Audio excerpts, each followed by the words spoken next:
And the hypocrites would walk away from Islam in two ways, and this is important. One is obviously leaving Islam altogether, ridda. Outright, you become Muslim and everybody knows you're no longer Muslim. You become a kafir again. But there's another form of turning away from deen. And that is that on the outside, you say that you still profess to be from the Muslims because that has social consequences if you walk away from Islam outright. And that has social consequences, but for all practical purposes, and on the inside, there's nothing left. There's really nothing left. And when especially now you've become a person of picking and choosing what do you take from the deen and what you don't take from the deen. And this is one of the central messages of this surah. That you're not in a position to negotiate what it is from this deen that you accept and what it is from this deen that you don't accept. Or that you don't find comfortable, so you're not going to necessarily take it. This is one of the central ideas communicated in this deen. Just recently, actually yesterday over the internet, I was talking to a youth group in DC. And a question came up in the discussion. There was this young sister who asked the question, I love everything about Islam except hijab.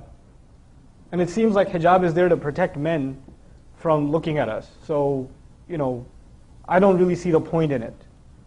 And instead of arguing of the social benefits of hijab or what hijab does to honor women and all of that stuff, that's actually already going in the wrong direction, that conversation. We need to take a step back and ask a more fundamental question. Let's take a step back and let's ask Ibrahim alayhi salam. Ibrahim alayhi salam loves Islam too. But then Allah makes a tiny little request. How about you go in the middle of the desert and leave your family there? Right? He's not one that's going to say, I love everything about Islam, but this whole leaving my family in the middle to die thing, I don't know. I'm not that comfortable with that. And after he's done with that, you know what? Why don't you jump into a fire? I love everything about Islam, except this whole, burning myself alive. That's asking a little too much. Nope. You don't find that question. Then Allah says, put a knife to your son's throat. Go ahead. And he says, I love Islam, but I also love my son. I don't know, can you give me a logical explanation for why I should do this? Can you tell me the social benefits or some of the other reasons, other benefits that why I should be obeying you? إِذْ قَالَ لَهُ رَبُّهُ أَسْلِمْ قَالَ أَسْلَمْتُ لِرَبِّ الْعَالَمِينَ. There's a reason Allah taught us that lesson in Surah Al-Baqarah. Whenever Allah said to him, give yourself up, submit, surrender, he said, I surrender, I give myself up. I submit myself entirely before the Master of all peoples, بِرَبِّ الْعَالَمِينَ. So before we talk about any aspect of deen and try to figure out the logic of it, understand the larger purpose. Allah has made this deen one of submitting to Him. If you're having a hard time submitting to Him, you're having a hard time with Islam itself, the very central idea of deen itself. It's not to say you shouldn't understand the ahkam of Allah, but you and I have to be ones that once we understand them, we have to, whether we get it or not, whether we see the logic of it or not, we have to give it up. We have to just give it up. Ya ayyuha alladhina amanu. Of course the ayah is addressing us. Man yartadda minkum an dinihi. The one who turns away among you, minkum, an dinihi, from his deen. The one who turns back from among you from his deen.